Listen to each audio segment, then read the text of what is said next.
세상을 바라보고 책으로 삶을 살찌우는 시간, TV 책방 북소리. 저는 북마스터 김혜지입니다.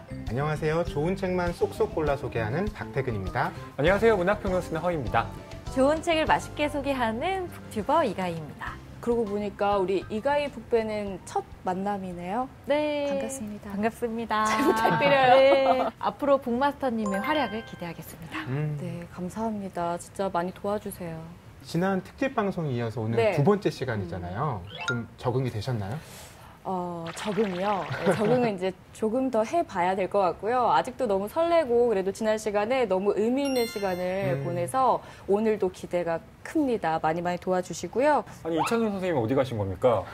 어디 가셨대요. 예, 멀리 가셨다 그러더라고요. 예. 이창현 선생님이 빈자리인가요? 마치 꼭 제가 내쫓은 느낌인데. 아니, 오시고 아니고요. 지금 내보내신 거 아니에요? 아니, 그건 아니고요. 선생님 돌아오실 거예요. 근데 잠깐 출장을 가신 것 같아요. 네. 돌아오시면 같이 만나기로 하고, 사실 이 자리는 제가 특별히 준비를 좀 해봤습니다. 오. 오늘 특별 게스트를 모셨는데요.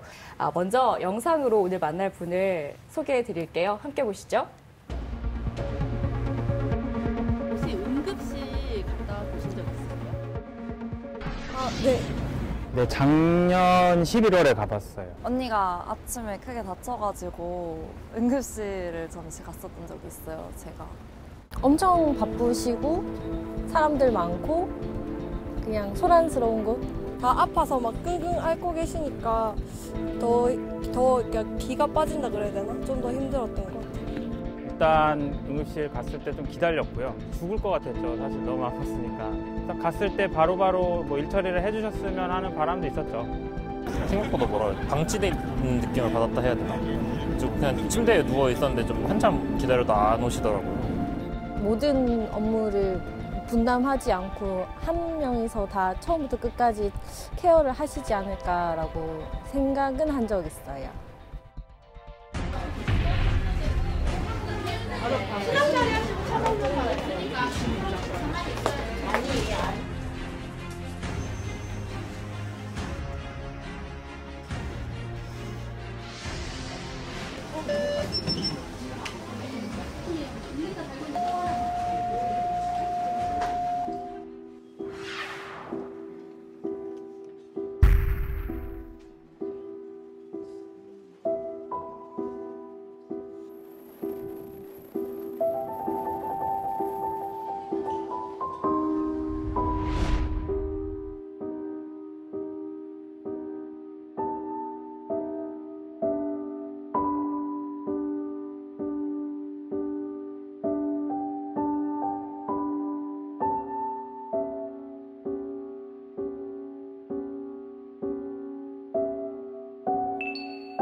한 달 전에 일어나지 않았으면 좋았을, 앞으로도 일어나면 안 될 안타까운 일이 있었죠. 설을 하루 앞두고 지난 2월 4일에 윤한덕 국립중앙의료원 응급의료센터장이 본인의 사무실에서 유명을 달리했습니다.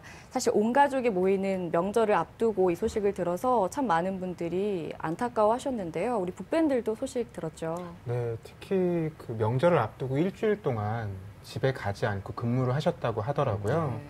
그리고 평소에도 가족들하고 일주일에 15분 정도? 이 정도 시간만 함께 가질 수 있었다고 해요. 아마 본인의 일에 큰 사명감을 갖고 계셨던 것 같고 그런 것이 좀 큰 짐이 되지 않았나 그런 생각이 들어서 안타깝습니다. 네, 거의 병원에서 항상 생활을 하셨다고 합니다. 그래서 돌아가시는 순간까지도 의자에 사무실에 앉아서 네, 그렇게 돌아가셨다고 하는데요.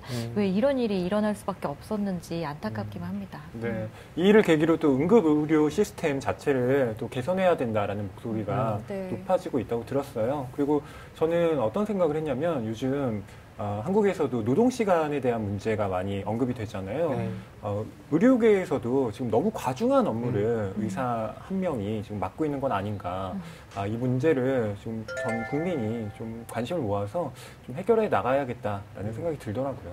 저도 이번 사건을 보면서 그 응급 의료 시스템을 당하는 저희도 받고 있는 저희도 이 일에 대해서 이분들이 어떻게 생활을 하고 계신지 정확하게 알아가야겠다라는 생각이 들더라고요. 그래서 이분과 이야기를 나눠보려고 합니다. 오늘의 스페셜 게스트 응급의학과 전문의 남궁인 선생님 모셨습니다. 네, 반갑습니다. 반갑습니다. 안녕하세요. 네, 안녕하세요. 안녕하세요. 네, 안녕하세요. 안녕하세요. 저희 시청자분들께 직접 인사 부탁드릴게요. 네, 안녕하세요. 저는 이대 목동병원 응급학과 임상조교수 남궁인이라고 합니다. 여러분 반갑습니다. 반갑습니다. 우리 남궁인 선생님은 의사시면서 작가로도 활동을 하고 계시잖아요. 2016년에 만약은 없다를 출간한 이후에 3권이나 이제 연달아 발표를 하셨어요. 그래서 저희가 북소리에 꼭 모시고 싶었습니다. 네, 실은 우리 제작진이 남궁인 작가님께 연락드리는 걸 참 조심스러워했다고 해요. 네. 굉장히 바쁘신데 우리 프로그램에 나와주실 수 있을까 하고 말이죠. 근데 나오셨네요. 별로 안 바쁘신가 봐요. 요즘은 약간 새로운 그 책 준비 좀 하고 있었어요. 그래서 병원 일 열심히 하다가 이렇게 또 오랜만에 불러주셔서 이렇게 나오게 됐습니다. 저희가 사실 모시기 전에 조금 무거운 얘기를 나눴거든요. 그 윤한덕 센터장님 부고를 듣고 저희와는 또 다른 생각을 하시지 않았을까 싶어요. 그게 당연하죠. 이게 응급의학과라는 게 아마 낯설고 생소하실 거예요, 다들. 근데 이 윤한덕 선생님이 1기예요. 우리나라 최초 기수로 전문의가 되신 분입니다. 그리고 제가 응급의학과 의사 면허를 딴 게 제가 2009년이고 응급학과 의사가 된 게 2010년이에요. 그래서 저도 약 한 10년쯤 됐는데 우리나라에 그전에는 이 응급의학 시스템이라는 게 없었단 말이에요. 그냥 응급의학은 그냥 의사들이 시간 나는 사람들이 돌리는 그런 곳이었어요. 그러다가 1기로 이제 그 우리나라의 응급의학 시스템을 이렇게 개척하다 보니까 일이 너무 많으신 거예요. 그래서 학회에서도 정말 일 많이 하셨고 그리고 그 이국종 선생님 골든타임이라는 책에도 보면은 이 응급 의료 시스템을 만드는데 고군분투하신 이런 얘기가 나와요, 윤한덕 선생님의. 그래서 정말 이게 과중한 업무가 그 많은 후배들이 지금은 이제 응급학과 전문의가 전국에 1,600명에서 700명쯤 되거든요. 그래서 이 길을 지금 계속 개척해 나가고 계신 분이셨던 거예요.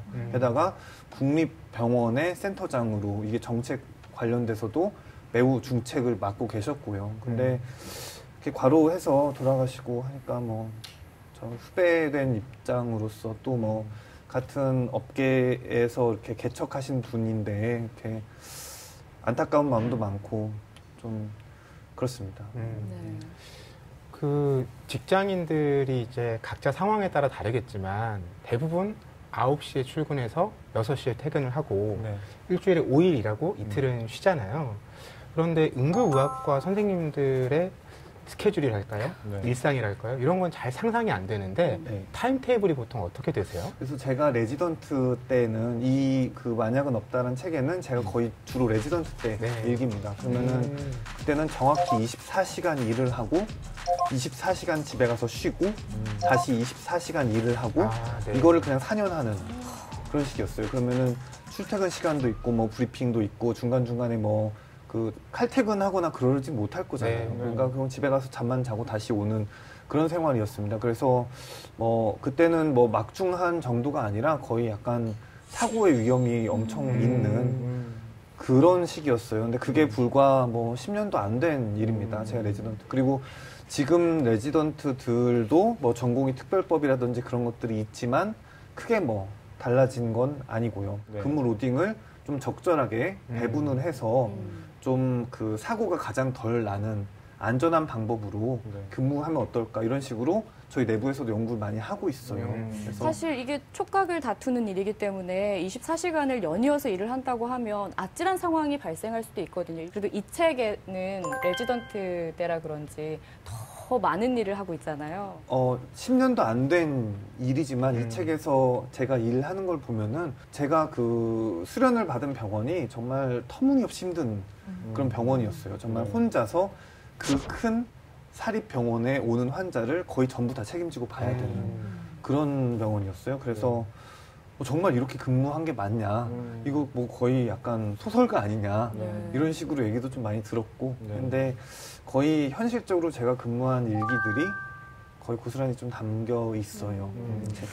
이거 뭐 의사의 복지 차원 문제이면서 동시에 환자들도 또 의사들이 좀 충분히 쉰 다음에 집중을 한 상태에서 진료를 받아야 그쵸, 양질의 네. 치료를 받잖아요. 이건 진짜 좀 바뀌어야 되는 시스템이라고 생각해요. 네.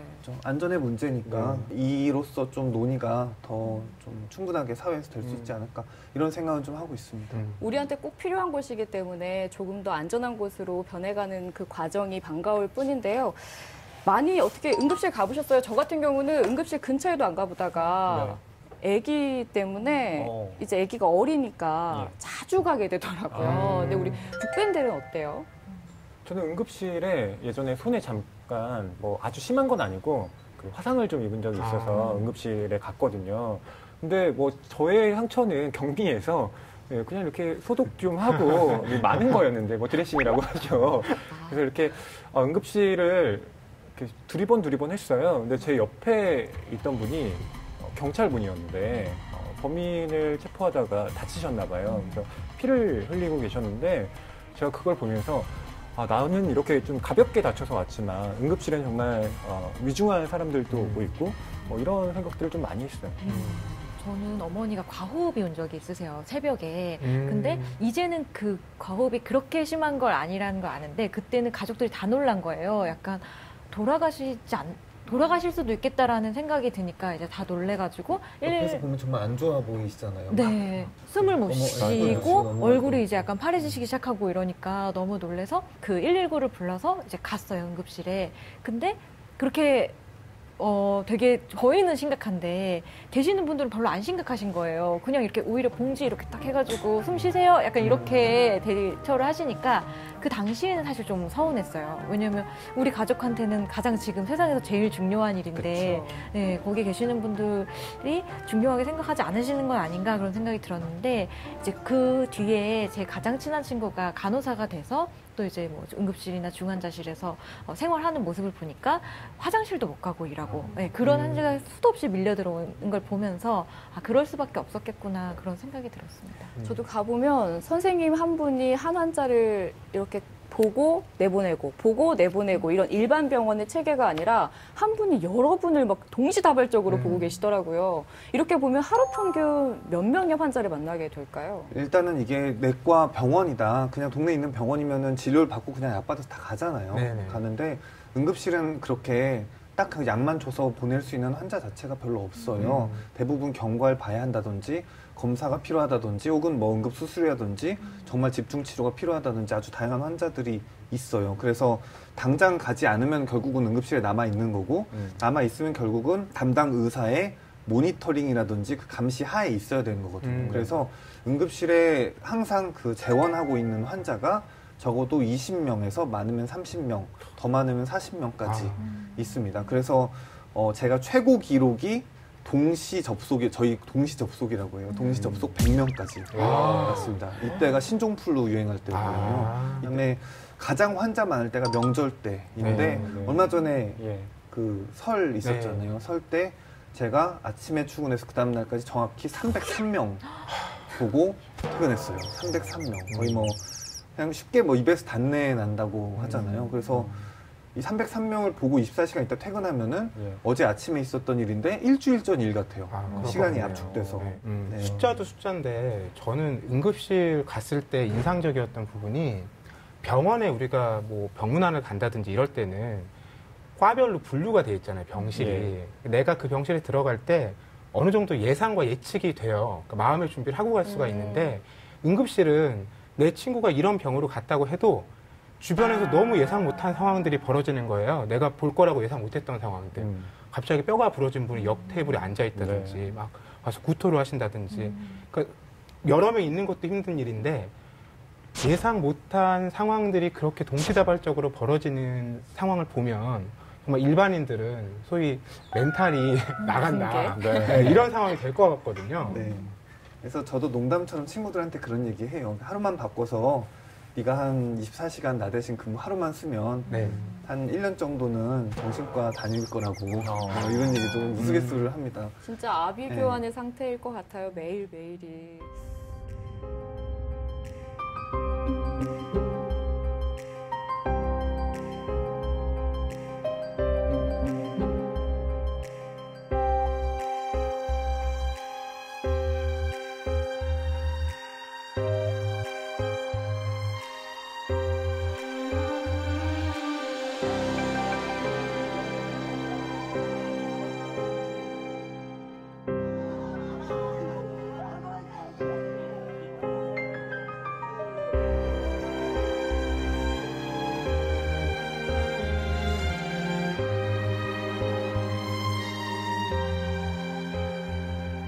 그뿐만 아니라 이제 뭐 극단적인 감정 상태의 환자분들도 상당히 많이 오다 보니까 우리가 종종 뉴스에서 그 의료센터 안에서 폭행 사건이 일어나는 걸 볼 수가 있잖아요. 그 실제로 현장에 계시면 크고 작은 사건들이 실제로 많나요? 기본적으로 폭언을 하시는 분은 하루에 무조건 한 분 이상은 계세요.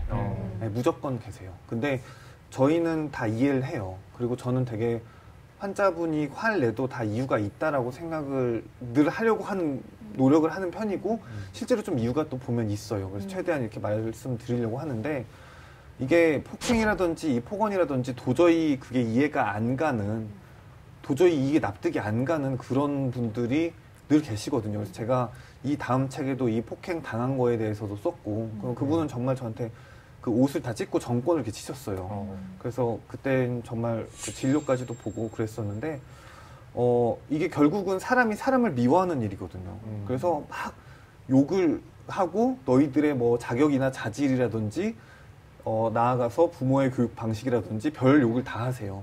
그러면은 저희 의료진이 그 사람을 다 지키려고 다 일을 하고 있고 그 순간에 다 열심히 일을 하고 있는 분들인데 상처받죠. 그리고 이게 그 상처가 다 전달돼요. 공기가. 그리고 그 위협도 전달되고. 그래서 그게 한번 이렇게 환자분이랑 한번 싸우고 나면은 그게 수습되는데 분위기가 한 1시간 걸려요. 다들 미움을 받은 사람들이 되는 거니까.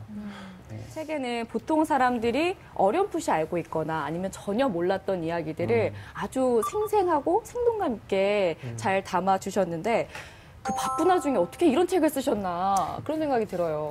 이게 제가 그 학생 때부터 그냥 문학을 너무 좋아했어요. 그 문학에 특히 시에 그 시를 읽다 보면 그 아름다운 순간이란 게 있고 이 아름다운 문장이 이렇게 머릿속에서 안 떠나는 그런 것들이 있어서 저도 이런 것들을 좀 써보고 싶다라는 생각이 있었어요. 그래서 그때 학생 때 시를 좀 많이 썼는데 정말 처참한 것들입니다. 그래서 그냥 그 생각, 그 처참한 글을 쓰던 그 문학을 좋아하던 의대생이 응급학과 의사가 된 거예요. 그래서 그날 그 노동을 하고 집에 들어가서 뭔가 이렇게 몸은 너무 피곤하고 감정은 남아있고 그런 것들을 시로 이렇게 기록을 하기 시작했어요. 시의 형식으로 기록을 하다가 이것들을 SNS에 이렇게 쓰다가 레지던트가 다 이제 끝나고 좀 시간이 여유가 있는 그 근무처에서 근무를 하고 있었는데 그 SNS에서 글을 쓰던 게 화제가 돼가지고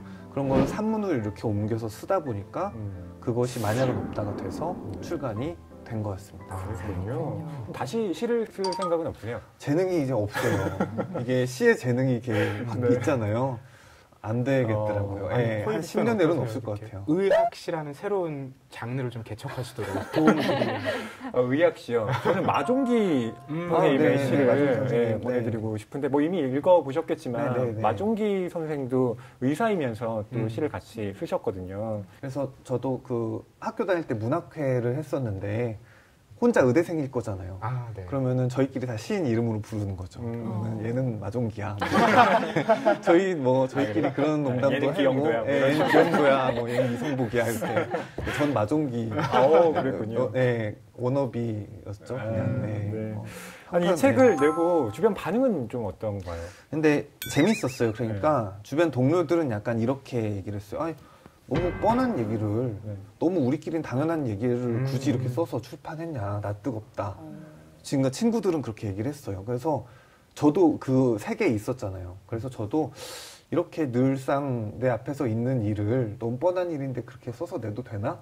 라고 생각을 했는데 막상 사람들한테는 무슨 이런 일이 있는 거야. 충격적인 충격적이다. 일들도 있죠. 이렇게 생각을 받아들여지더라고요. 원래 내부자들끼리는 그렇게 얘기해요. 그러니까요. 저도 이게 이렇게까지 충격적인 건지 잘 몰랐어요. 내부에 있으니까.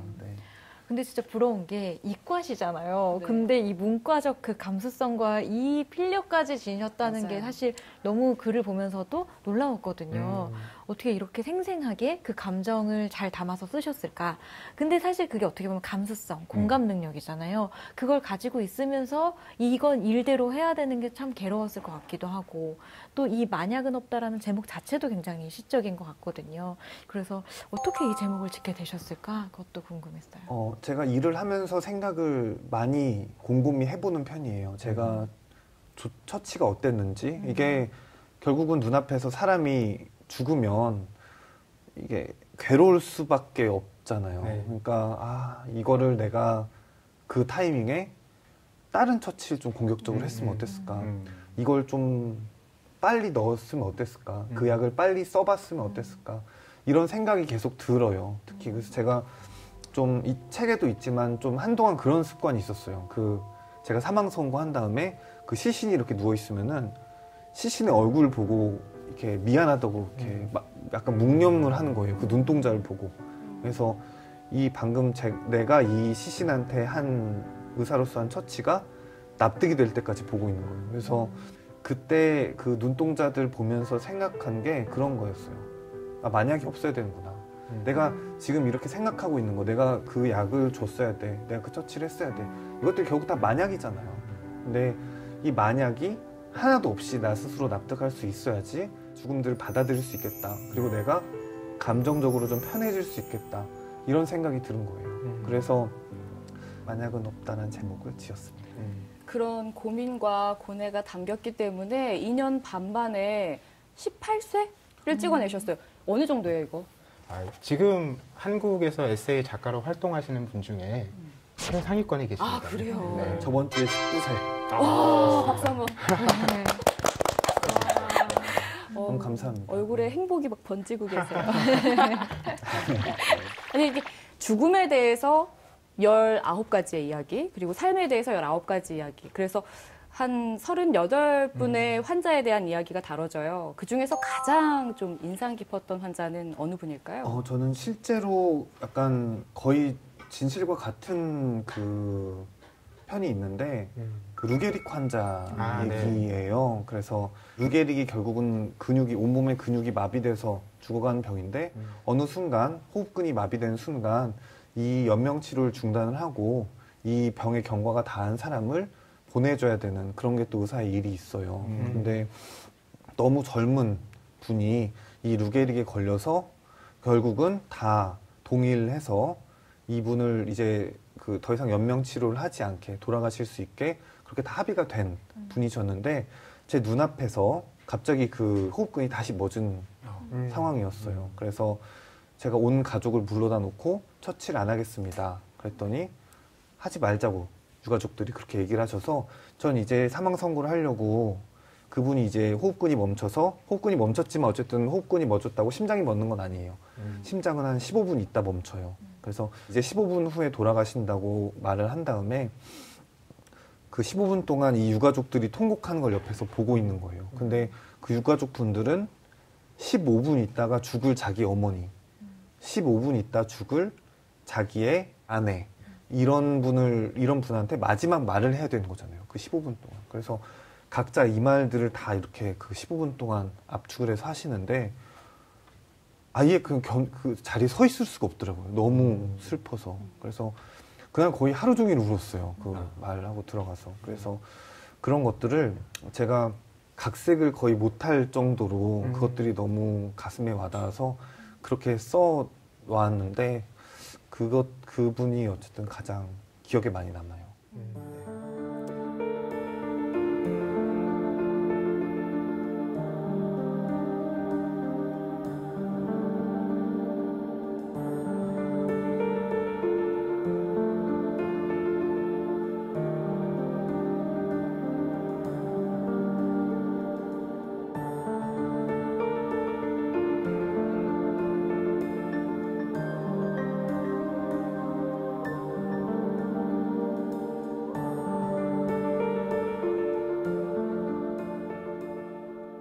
우리 북밴들은 어떤 이야기가 가장 기억에 남았어요?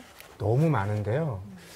저는 의료 현장의 상황이 내가 정말 상상하지 못한 어떤 인간의 몸에 대한 혹은 생사에 대한 이런 이야기들을 담고 있구나라고 생각한 장면들이 여럿 있는데 대표적인 게 그 한 여성이 자상을 입고 이제 병원에 오는데 출혈이 굉장히 심해서 그걸 더 빨리 이제 메꿔야 되니까 굉장히 강도 높은 이제 처치를 하세요. 그런 와중에 결국 그 환자는 생명을 잃었고 나중에 이제 검시관이 그 환자의 이제 사체를 확인하다가 자상 외에도 막 멍이라든지 뼈가 부러져 있다든지 이런 상태들이 많이 보이니까 이제 처치를 했던 이제 남궁인 선생님께 연락을 해서 이것이 이제 처치 과정에서 생긴 게 맞냐 확인하는 장면이 나오는데 저는 처치 과정에서 사람의 몸에 그런 흔적들이 더 남고 만들어진다라는 거를 기존에는 상상도 하지 못했었거든요. 네.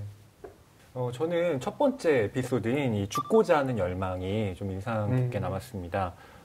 처음에 이 책이 죽음이라는 챕터로 시작을 해요. 근데 딱 펼치면 어떤 중년 남성분이 수면제를 좀 많이 복용한 상태로 응급실에 왔단 말이에요. 그래서 치료를 받고 나도 내가 이렇게 뭐 많이 먹은 줄 몰랐는데 잘 치료받고 간다 이렇게 인사까지 하고 돌아가셨는데 불과 몇 시간 뒤에 아파트에서 투신을 해서 죽음을 맞은 상태로 다시 만나게 된 이 에피소드가 굉장히 강렬하게 남더라고요. 그러니까 의사는 사람을 살리는 직업인데 그리고 정말 처음에 살렸는데 이렇게 죽고자 하는 열망 앞에서 의사는 어떤 존재일까 하는 물음을 앞에 강하게 던지고 그 뒤에 책들이 이제 나아가기 때문에 저한테는 이게 남궁인 작가가 갖고 있는 하나의 화두처럼 보이기도 하더라고요. 네, 저는 작가님이 그 책을 통해서 그런 두려움이나 공포를 숨기지 않고 솔직하게 얘기하시는 부분들이 인상 깊었는데요. 의사도 시체를 마주하는 건 힘들다. 그리고 아까도 말씀하셨지만 이제 마지막에 그 죽은 시체를 두고 선생님만의 의식을 한다고 하셨잖아요. 이제 시체와 눈을 맞추고 그 순간들을 복귀하면서 이제 그리고 나서야 보내드릴 수 있다고 하셨는데 그 중에 가장 와닿았던 문구가 시체가 두려운 게 아니라 이 죄책감, 죄스러움이 내가 두렵고 힘들게 한다라는 말이 얼마나 고독하실까 이 죽음 앞에서 그런 마음이 들어서 굉장히 마음이 아팠습니다. 그러니까 결국은 저희는 죽음 자체는 정말로 두려운 거죠. 그러니까 이 죽음의 온 책임이 다 나한테 있다는 걸 내 스스로 아는 거예요.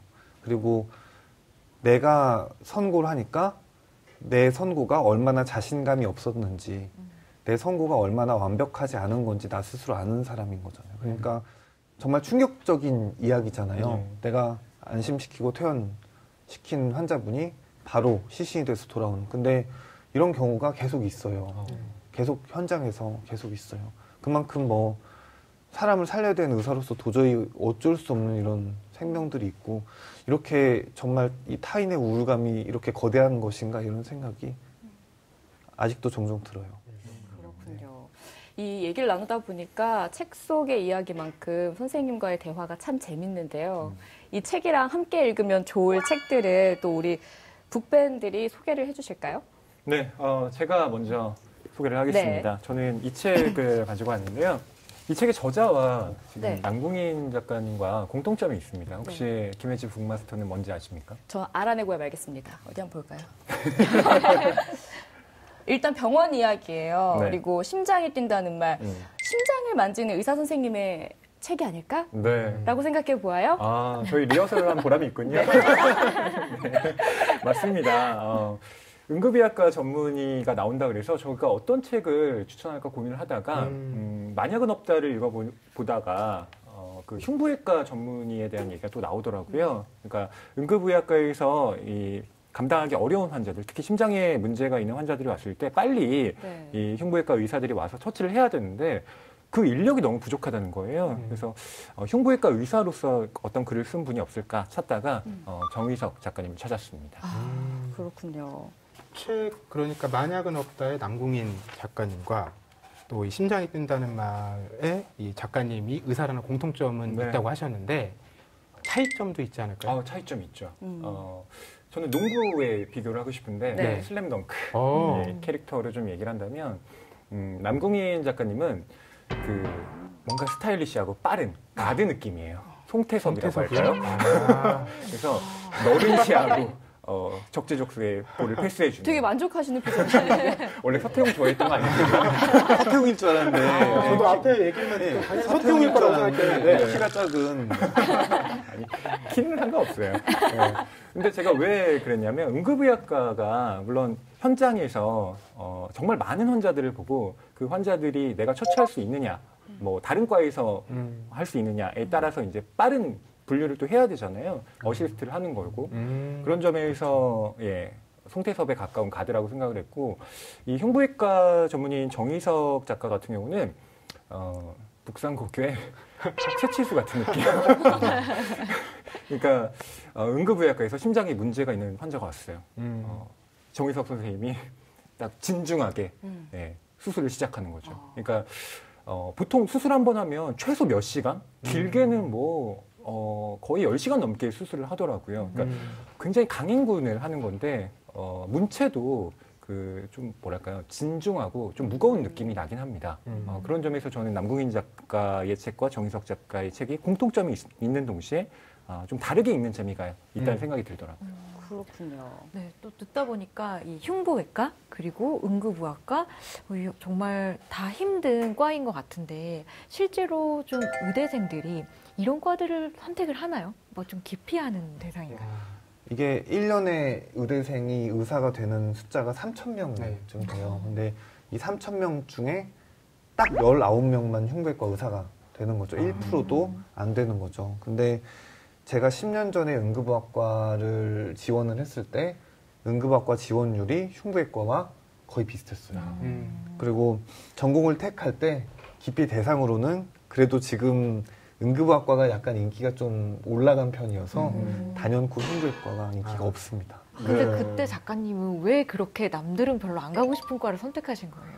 저는 일단 죽음에 대한 관심이 좀 많아서 그래서 저 스스로 죽음을 다루기도 혹은 최선을 다하다가 선고해보기로, 그러니까 이러려면 공부를 많이 해야 되거든요. 죽음에 관해서 이런 분야를 좀 꼭 하고 싶었어요. 의사가 한 번 되는 그 과들 중에서 응급실이 약간 세상과 좀 맞닿아 있는 게 있습니다. 매우 다양한 사람들이 이렇게 뭐 화상 환자라든지 과호흡 환자라든지 이런 분들부터 시작해서 그 제 책에 나온 다양한 케이스까지 이게 사회를 단면을 엿볼 수 있는 그런 분야 같아서 저는 이런 것들 때문에 좀 선택을 하게 됐었어요. 네.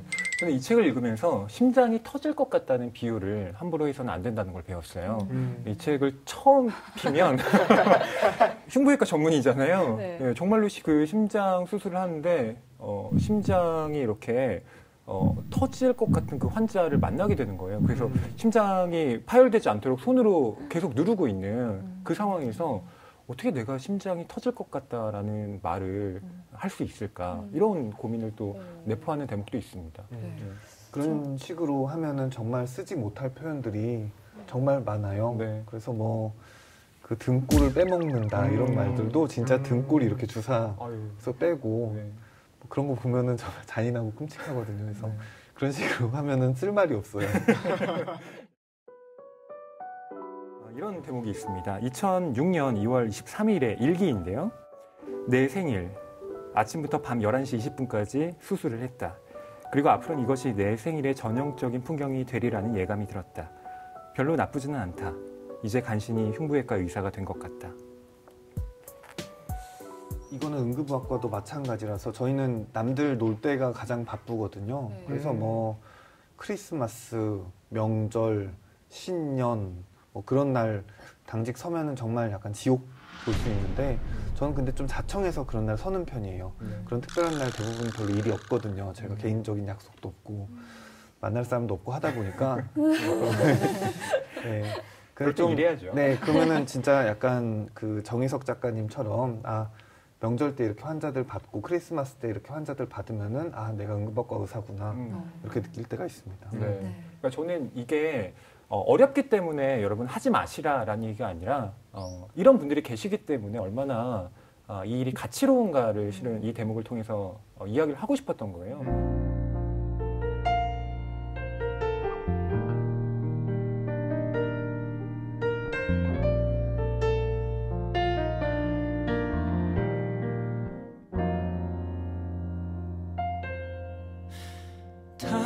Passes by so quickly with every blink of an eye.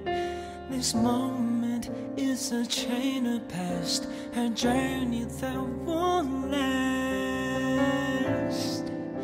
Life in motion swings, the beauty of it all gets a little sweeter. 정희석 선생의 심장이 뛴다는 말이었고요. 이번에는 이가희 북벤의 추천책 살펴볼까요? 네, 저는 숨결이 바람될 때라는 책을 가져와 봤습니다. 이 책의 저자인 폴 칼라니티 역시 의사인데요. 이제 신경외과 레지던트 마지막 이제 생활을 앞두고 36살이었을 때 폐암 자기 판정을 받습니다. 그래서 이제 모든 그 레지던트 생활이 끝나고 여러 대학에서 교수 자리 제안도 받고 이제 의사가 될 수 있는 시점에 정작 본인은 폐암에 걸려서 살 날이 얼마 남지 않았음을 알게 되는 거죠. 그래서 이 책을 보면 의사지만 또 자기의 몸에 그렇게 암이 자라는 걸 알고 있지만 똑같이 마찬가지로 인간이구나. 죽음을 두려워하고 마찬가지로 더 잘 알기 때문에 오히려 더 두려웠을 것 같다. 그런 생각이 들었습니다. 이 책의 에필로그는 저자가 사망한 후에 아내가 직접 집필을 했다고 하죠. 네, 그리고 아내가 또 강연도 많이 했더라고요. 근데 저는 이 부부가 되게 대단하다고 느낀 게 그 암이고 살 날이 얼마 남지 않았다는 걸 알고 인공수정으로 임신을 이제 결심을 합니다. 그래서 인공수정으로 임신을 하게 되고요. 작가가 세상을 떠나기 전에 딸아이가 태어났어요. 그래서 이 책 안에 아이를 위해서 쓴 대목이 굉장히 많습니다. 그 중에 좀 한 대목을 읽어드리면요. 네가 세상에 어떤 의미 있는 일을 했는지 설명해야 하는 순간이 온다면 바라건대 네가 죽어가는 아빠의 나날을 충만한 기쁨으로 채워줬음을 빼놓지 말았으면 좋겠다. 라고 얘기해요.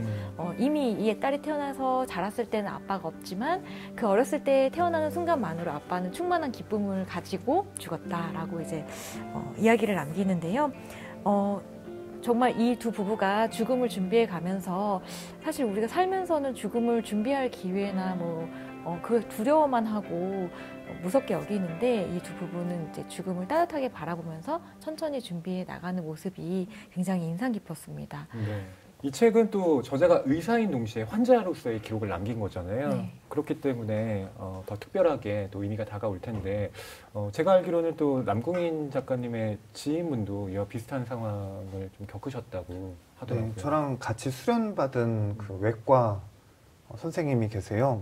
저한테는 그냥 형인데 외과 수련이 응급학과만큼 정말 힘들거든요. 게다가 외과도 현실이 흉부외과만큼 녹록지 않고 힘들고요. 근데 너무 바쁘니까 자기가 너무 피곤한 게 당연한 거예요.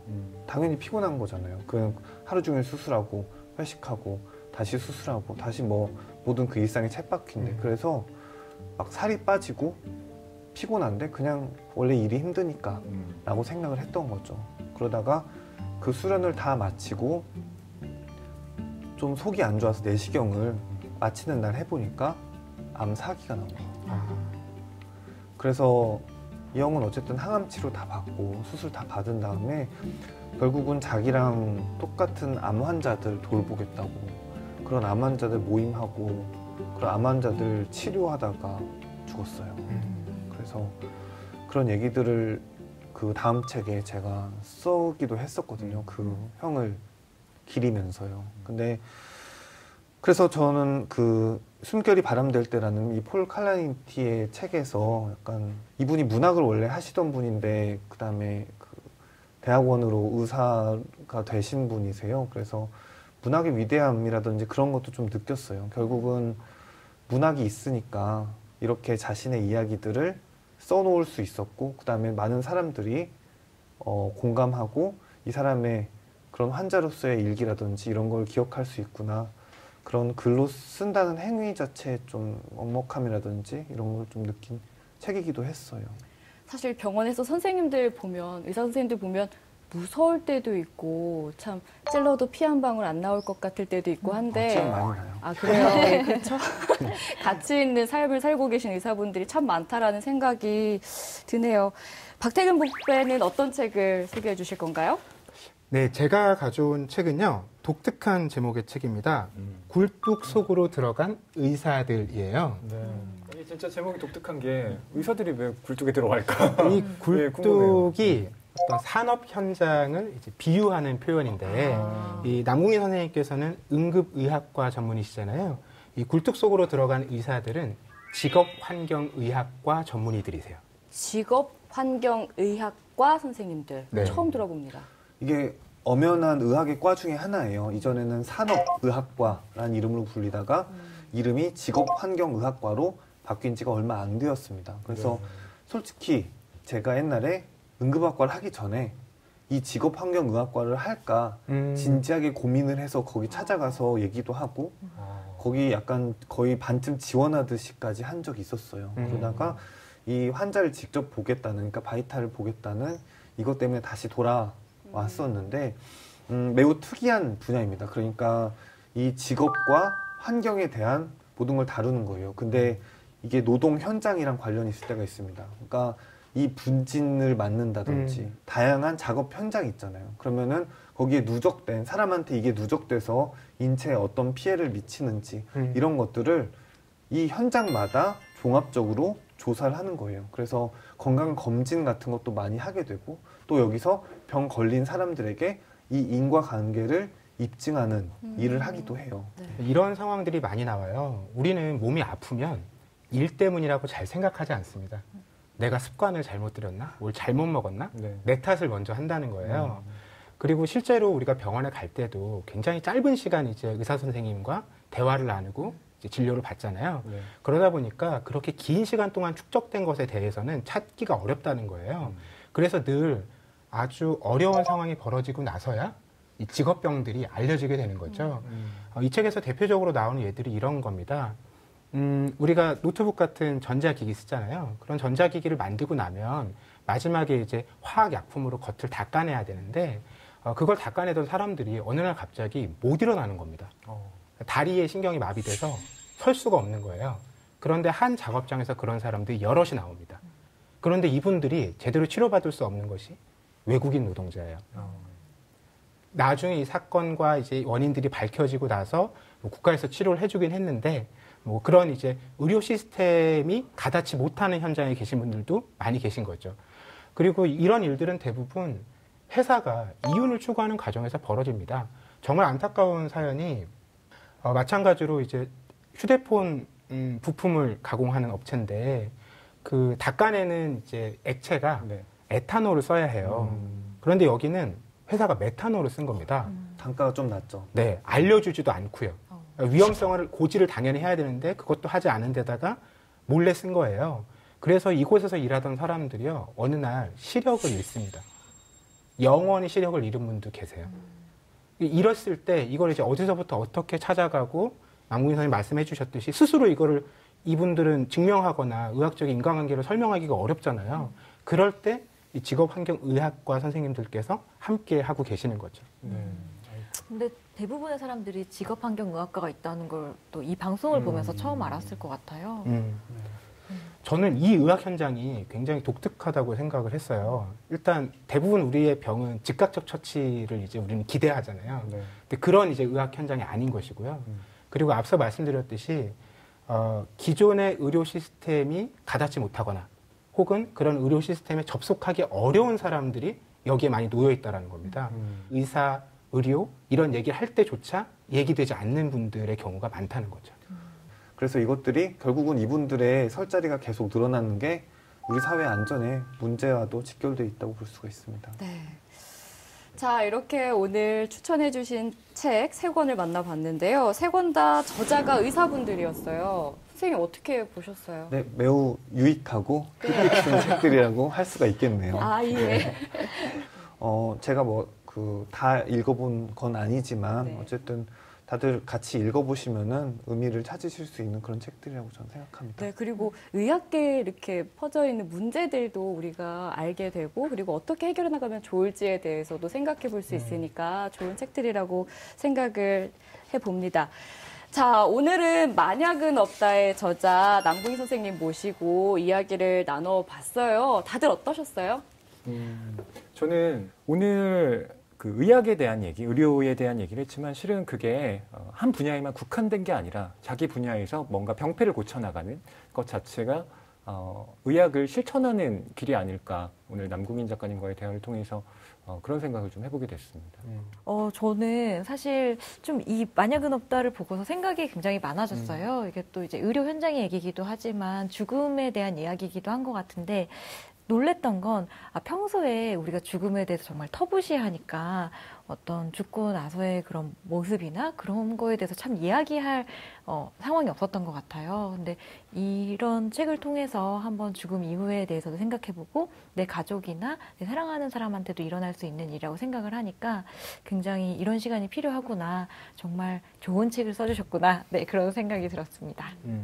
일단은 죽음에 대한 여러 가지 장면들, 죽음을 다루고 계시다고 볼 수도 있는데 이 책에서 나왔던 그런 장면 기억이 나요. 그 심폐소생술 하는 그 현장의 소리들을 나중에 다시 듣고 처치가 제대로 됐는지 평가를 해야 되는 일을 하고 계신다. 월에 이런 걸 100개 이상씩 듣고 계신다. 이런 사람은 과연 죽음과 삶에 대해서 어떻게 생각하고 있을까?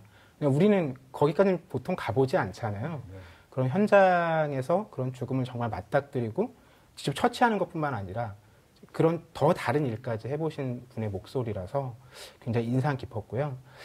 죽음에 대해서 그간 생각을 거의 안 해봤는데 이제는 좀 천천히 준비도 해야 되지 않을까 이런 생각도 합니다. 네. 제가 여기서 가장 나이가 많더라고요. 같이 준비해야겠네요. 제가 먼저 준비해서 알려드리겠습니다. 정말 또 무서운 얘기하고 계시네요. 아니, 박태근 북밴 얘기를 듣다 보니까 정말 선생님이 생각하는 삶과 죽음이란 의미가 어떻게 될지 궁금해져요.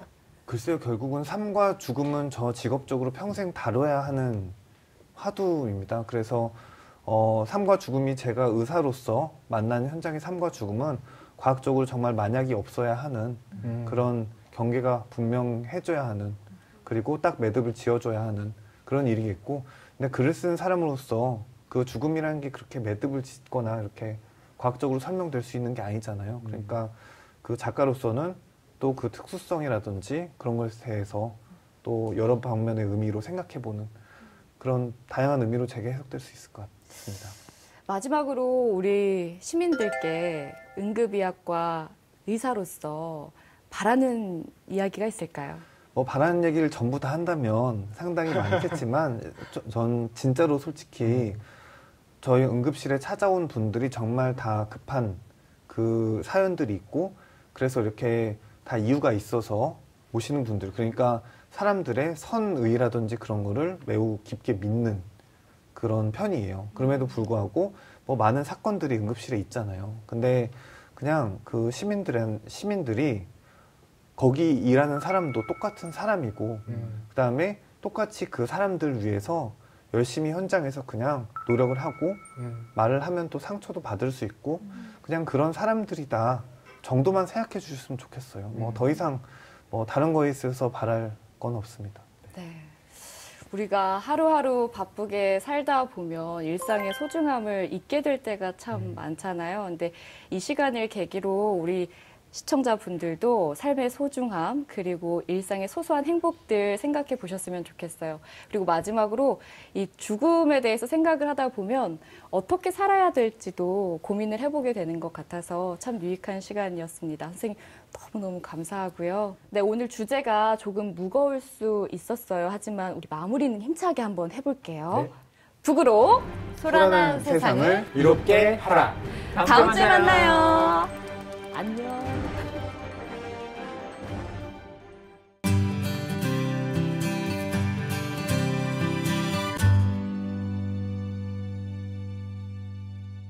TV 책방 북소리 시청자 여러분 안녕하세요. 배우 강성진입니다.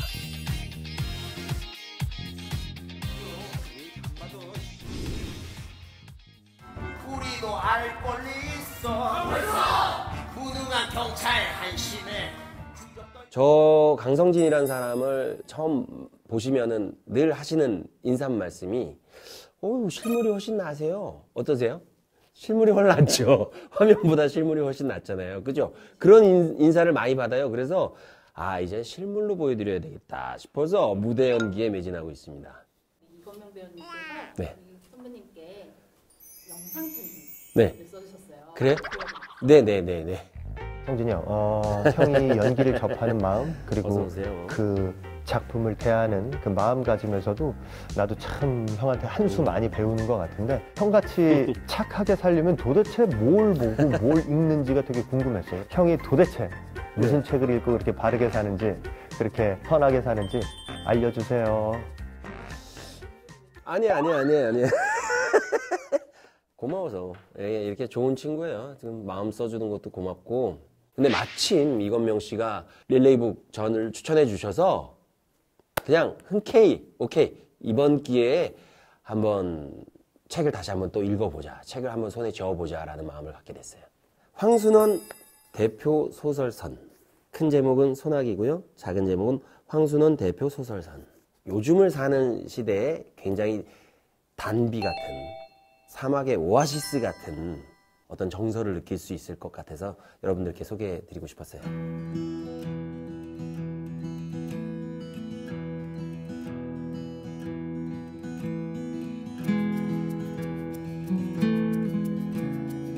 청소년 시절의 선생님의 작품을 대할 때와 이제 반백살을 살면서 지금 느끼는 이 정서는 완전 또 다르더라고요.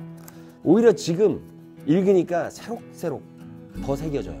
그래서 여러분들한테 강추합니다. 제가 대표적인 부분 한 몇 군데 제가 표시를 해놨거든요. 15페이지 13째 줄. 오늘 같은 날은 일찌감치 집으로 돌아가 집안일을 도와야 한다는 생각을 잊어버리기라도 하려는 듯이 소녀의 곁을 그냥 스쳐 달린다. 쪽빛으로 한껏 긴 가을 하늘이 소년의 눈앞에서 맴을 돈다. 어지럽다. 저놈의 독수리. 저놈의 독수리. 저놈의 독수리가 맴을 돌고 있기 때문이다. 여기가 실제로 황순원 선생님의 외갓집이 있었던 자리래요. 경기도 양평군의 서종면 순흥리에 있는 황순원 문학촌입니다. 지금 제가 앉아있는 이곳도 황순원 문학촌 안에 있는 어떤 시설, 교실처럼 꾸며놓은 시설이고요. 제가 작년 2월 27일, 그러니까 정확하게 지금으로부터 360일 전에 이곳 순흥리로 이사를 왔어요. 근데 제가 살고 있는 집, 이 마을 이름이 소나기 마을입니다. 집에서 나와가지고 이렇게 올라가면 이제 황순원 문학촌 후문이 나옵니다. 후문 계단으로 이렇게 올라와서 이 산 능선, 작은 동산 능선을 따라서 이렇게 내려와서 집으로 돌아가면 그게 한 2.5km 정도 되는 거리인데요. 아침마다 제가 산책을 하는 산책 코스이기도 해요. 제가 다음 주제로 추천하고 싶은 사람은 많은 작품 활동을 하고 있고요. 아주 갓난 아기 때부터의 성장 과정을 제가 다 지켜봤잖아요. 책을 사랑하는 연기자라서 시청자분들한테 소개하기에 굉장히 적합한 인물이다라는 생각이 들었어요. 배우 강별양이고요.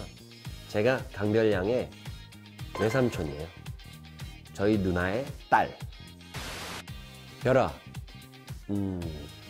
릴레이북에서 내 다음 주자로 너를 주목했어. 이 영상을 보면서 굉장히 막 소름 끼쳐 하고 민망해 할 거 딱 보인다마는 굳이 말로 하지 않아도 내 눈에서 이미 사랑하는 조카에 대한 하트가 뿅뿅 나가고 있지 않니? 그러나 하여튼 좋은 책, 네가 읽었던 책 중에 가장 좋았던 책을 많은 사람들한테 소개할 수 있는 좋은 기회가 되길 바란다. 또 좋은 그 쌓여있는 정서만큼이나 좋은 배우가 되기를 바란다. 화이팅! 최전선에서 고생하시는 분들인데 인력 수급 문제라든지 아니면 처우 개선이 좀 돼야 될 것 같다고 생각했습니다. 개인의 휴식이 보장이 됐으면 하는 게 공간이나 재정적인 지원이 좀 필요하지 않을까 하는 생각을 했습니다. 답답할 때면 하루 종일 영화 보고 친구를 만나도 고민은 쌓이고 한숨은 늘죠. 이 노래 어때요? 그대의 기분이 조금은 풀렸나요? 그랬으면 좋겠어.